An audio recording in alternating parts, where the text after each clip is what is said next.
तो आज मैं आपको एक अनोखी रहस्यमय कहानी सुनाऊंगा। अगर आप चैनल पर नए हैं तो अभी सब्सक्राइब कर ले, क्योंकि यह मेरा दूसरा नया चैनल है। तथा कहानी पूरा देखे, अंत में एक अनोखा रहस्य छुपा है। धन्यवाद। तो सुनिए। एक गांव में जहां सभी लोग बहुत मिलनसार थे, वहां एक अजीब समस्या थी। गांव के लोग, खास तौर पर बच्चे, बहुत आलसी हो गए थे।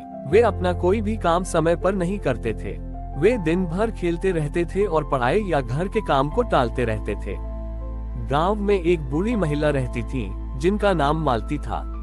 मालती दादी बहुत मेहनती थी और हर साल दुर्गा पूजा के लिए एक सुंदर माला बनाती थी।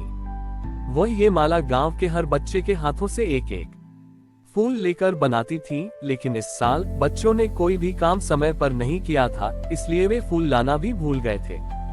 दुर्गा पूजा का समय आया। हर साल की तरह गांव के लोगों ने भव्य पंडाल बनाया और सभी तरह के इंतजाम किए, लेकिन इस बार कुछ अधूरा था। मां दुर्गा की मूर्ति को सजाने के लिए फूलों की माला नहीं थी। गांव के मुखिया ने बच्चों से पूछा, तुम सब फूल क्यों नहीं लाए? बच्चों ने कहा, हम भूल गए। मालती दादी बहुत दुखी हुई। उन्होंने कहा, बिना माला के मां की पूजा कैसे होगी? यह माला मेरी नहीं, बल्कि बच्चों की मेहनत और समय पर किए गए काम का प्रतीक है। नवरात्रि का पहला दिन आया।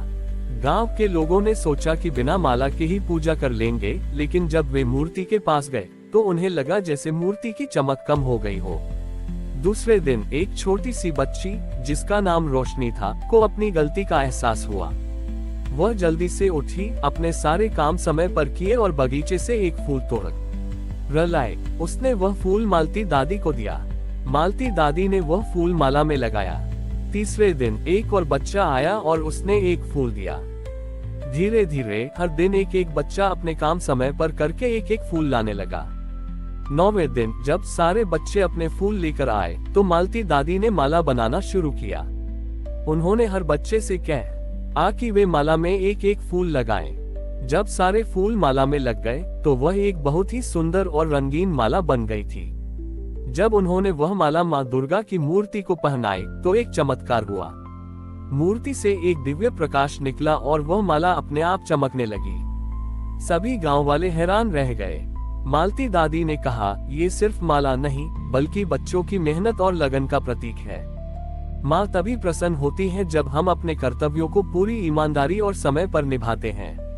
उस साल की दुर्गा पूजा ने गांव के बच्चों को ये सिखाया कि आलस्य सबसे बड़ा शत्रु है और मां की सबसे बड़ी कृपा तभी मिलती है जब हम अपने कर्मों को पूरी श्रद्धा से करते हैं। माला की घटना के बाद गांव के बच्चों में एक बड़ा बदलाव आया था। वे अब अपने काम को समय पर करने लगे थे और उनकी आलस्य की आदत छूट गई थी। गांव में हर तरफ एक नई ऊर्जा थी और यह सब मालती दादी की वजह से हुआ था। अगले साल की दुर्गा पूजा आने वाली थी। इस बार बच्चों ने खुद फैसला किया कि वे मालती दादी के लिए एक अनोखी माला बनाएंगे। उन्होंने कोई फूल नहीं तोड़ा, बल्कि हर बच्चे ने एक एक बीज बोया। हर बच्चा अपने बोए हुए बीज की देखभाल करता था, उसे पानी देता था और धूप में रखता था। उनका मानना था कि उनकी मेहनत से जो पौधा उगेगा वही उनका सबसे सच्चा फूल होगा। जब नवरात्रि का समय आया तो बच्चों की मेहनत रंग लाए। गांव के हर घर के सामने एक पौधा उगाया था जिस पर एक सुंदर फूल खिला था।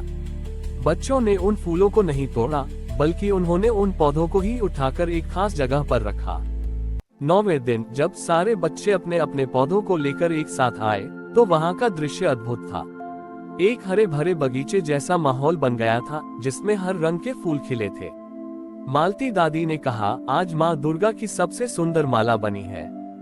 जब उन्होंने मां दुर्गा की मूर्ति को देखा तो उन्होंने पाया कि मूर्ति मुस्कुरा रही थी और उसके चारों ओर एक अद्भुत चमक थी।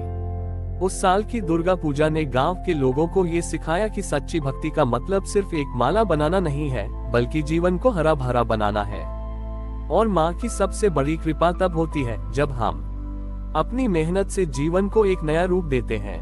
बच्चों के लगाए पौधों से गांव में एक नया परिवर्तन आया। गांव अब सिर्फ मेहनती नहीं, बल्कि प्रकृति प्रेमी भी बन गया था। ये परंपरा सिर्फ दुर्गा पूजा तक ही सीमित नहीं रही, बल्कि गांव के लोग हर पर्व पर एक नया पौधा लगाने लगे। एक बार शहर के एक बड़े स्कूल से कुछ बच्चे गांव का दौरा करने आए। शहर के बच्चों को मोबाइल फोन और वीडियो गेम की आदत थी।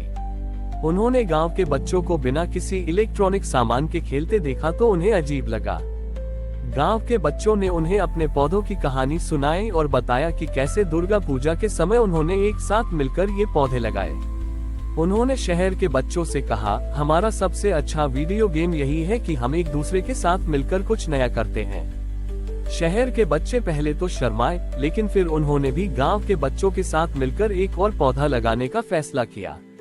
उन्होंने मिट्टी को छुआ, पानी दिया और पहली बार महसूस किया कि मिट्टी में काम करना कितना अच्छा लगता है। नवरात्रि का समय आया और इस बार गांव के बच्चों ने कोई नया फूल या पौधा नहीं लगाया। इसके बजाय उन्होंने मिलकर एक छोटा सा तालाब खोदा और उसमें कमल के बीज डाले।